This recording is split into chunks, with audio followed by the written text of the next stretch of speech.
Hello, friends. Welcome to Pisces energy. And the new moon in Pisces, which occurs tomorrow, Friday, Brisbane time, middle of the day. So we are swimming in Pisces energy right now, dissolving what no longer is relevant for us.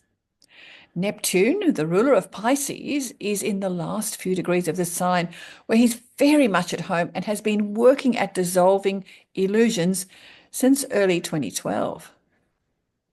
This is the last time in our lifetime, in our lifetimes, that both Neptune and Saturn are together in Pisces. This is the end of a great dissolving. It's a quite significant time in the evolution of humanity.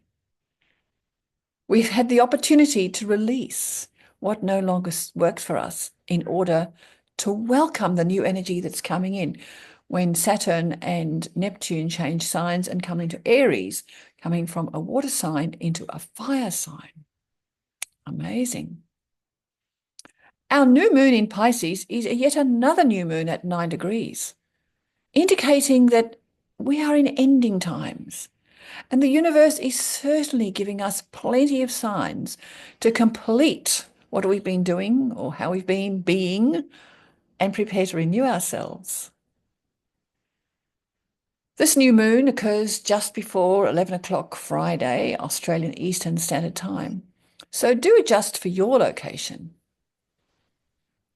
At the same time of the new moon, both Mercury, planet of the mind, and Neptune, planet of illusion, are squeezing up to the North Node, also in Pisces, allowing us to vision our future.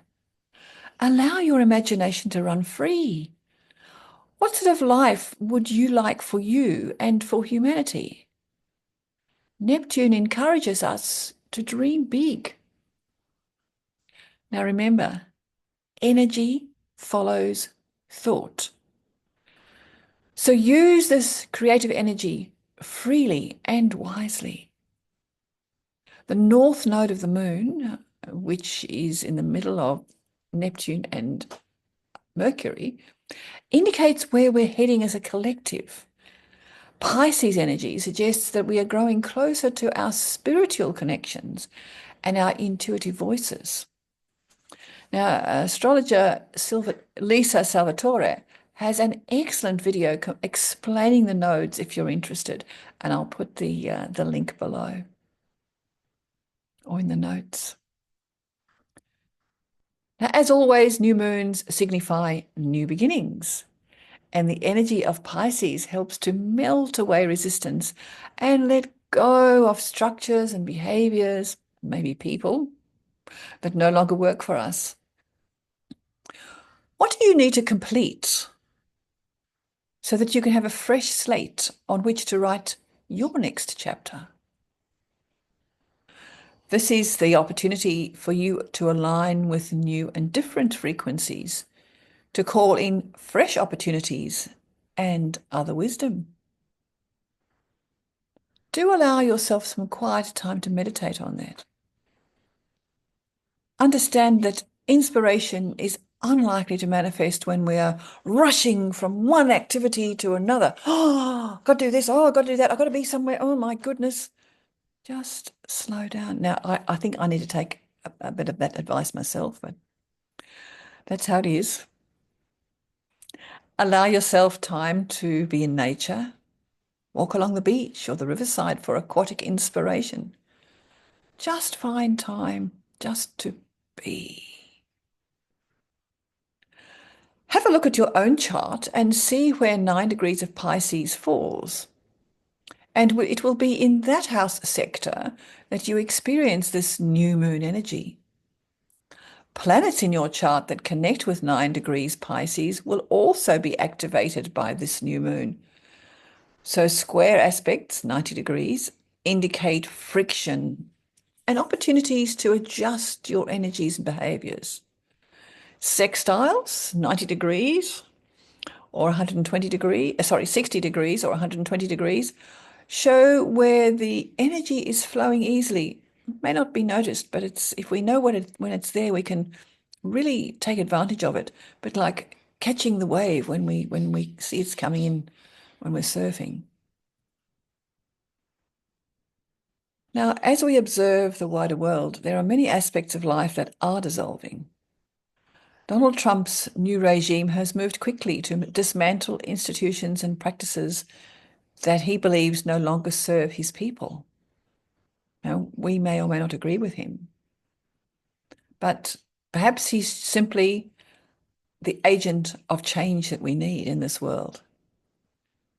For some, it's mind-blowing to have revealed information relating to the past and how organizations which have purportedly been serving the interests of the people are now found to have been actively working against the people. There'd be a lot of people feeling very hurt and very angry. And while this is occurring in the USA, the same unraveling is happening in other parts of the world.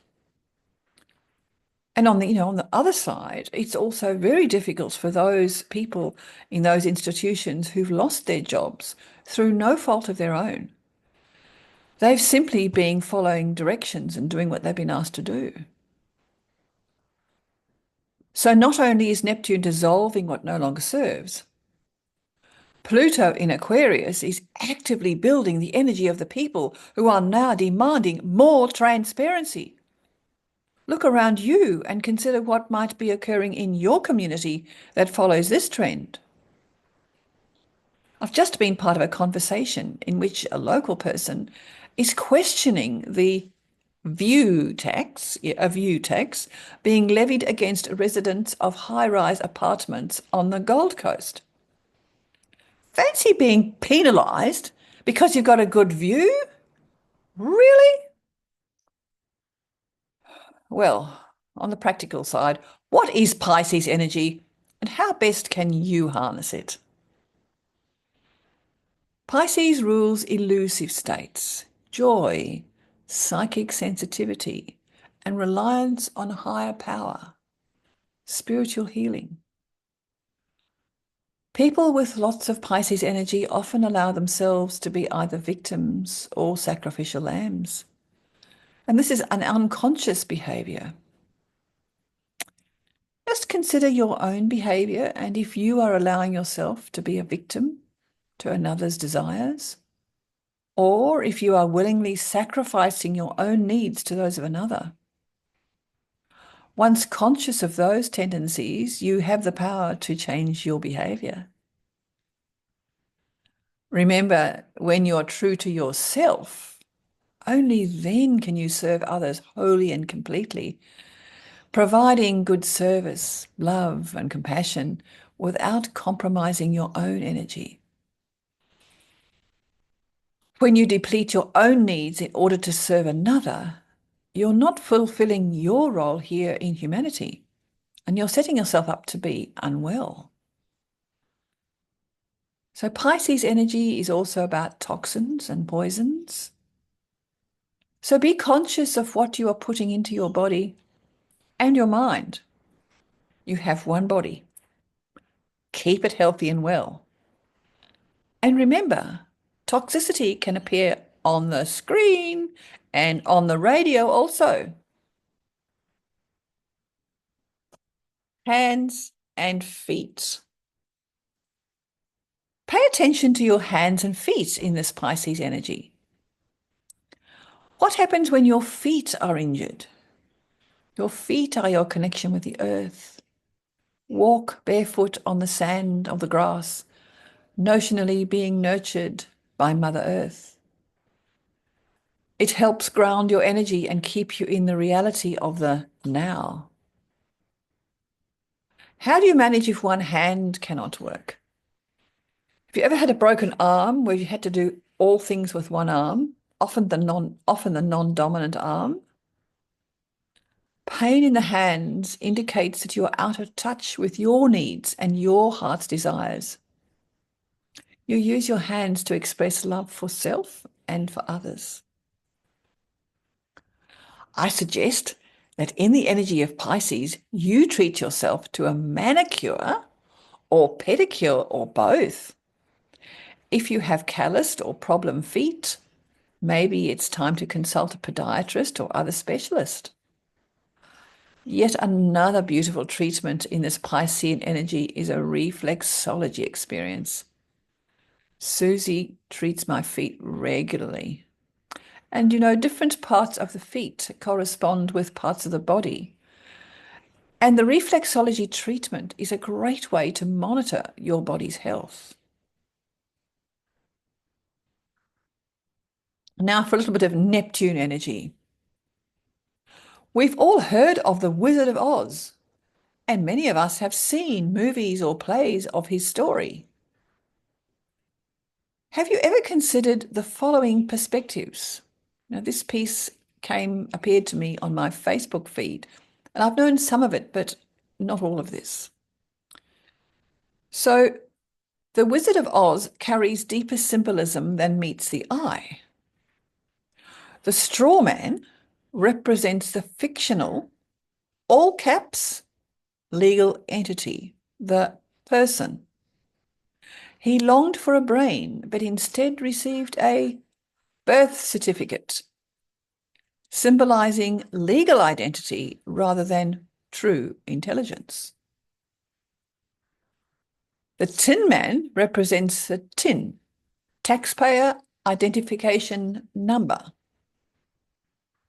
a robotic worker tirelessly toiling until he is quite literally seized up. With no heart or soul, he became a lifeless machine, embodying the soulless labor force.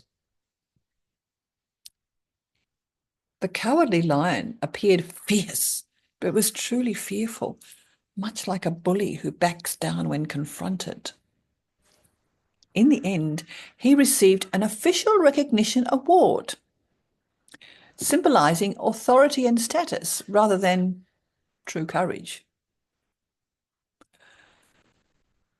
The Wizard of Oz wielded illusions, magic, smoke, and holograms to instill fear and obedience, though in reality, he held no real power.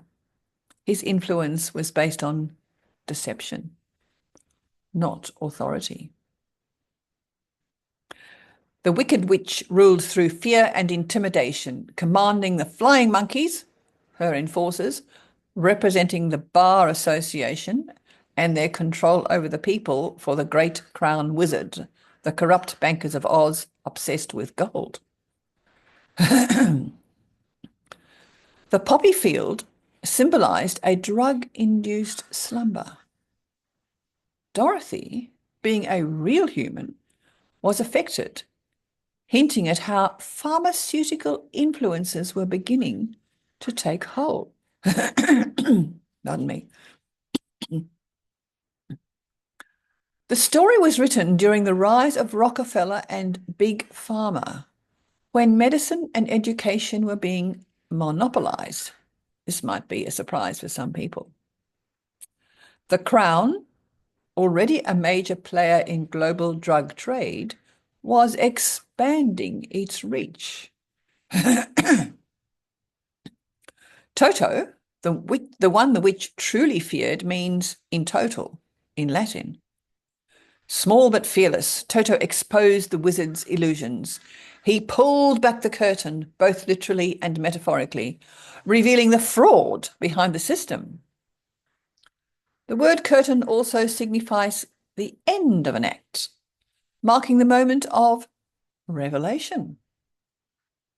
Toto's relentless barking forced others to see the truth, much like giving them the red pill, a wake-up call. The hidden corporate legal fiction and its false courts operated behind that curtain. But even the smallest voice, a single bark, could bring the illusion crashing down. So remember, no matter how small your voice might seem, it can still be heard.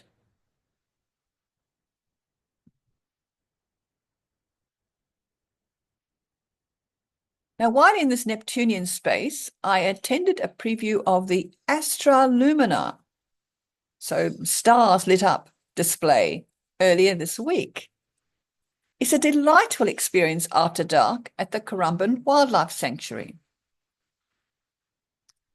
A pathway has been created through sections of the park which are not usually accessed and away from the animals. An amazing sound and light display, very Neptunian, has been installed, creating an illusory experience as you wander through QR codes.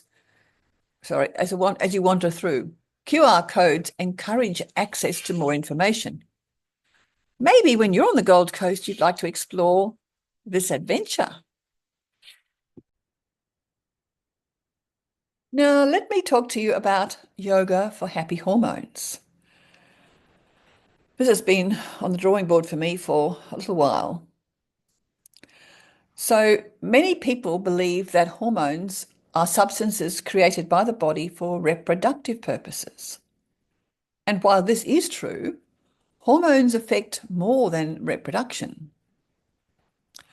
So I'm working on creating an online yoga program focusing on the endocrine glands which produce hormones. And this series is specifically targeted at the older person who is time poor but wants to be healthy and well. My purpose is to educate the student about the endocrine system and to provide online training in yoga sequences that support a healthy endocrine system. The sessions will be up to 30 minutes maximum, and it means you can practice yoga anytime, anywhere. Now, in this age of Aquarius, where the power is in the people and in the individual, I'm offering you the opportunity to take charge of your own yoga practice by teaching you sequences that you can do when it works for you. Now, I know classes with others are best because the human energy is uplifting and supportive. But in some ways, this is still seeking power from outside of self. Aquarian energy is the individual taking charge of self, being self-responsible, because the power is within. And when we are whole and complete within ourselves, it means we give easily and fully to our communities. So check the Oxford Dictionary's definition of hormone. For me, I got a regulatory substance produced in an organism and transported in tissue fluids such as blood or sap to stimulate cells or tissues into action. Now, that's all, folks, for this Pisces energy. Dream big, create, get rid of stuff you no longer need, and I'll talk to you again next time. Bye for now.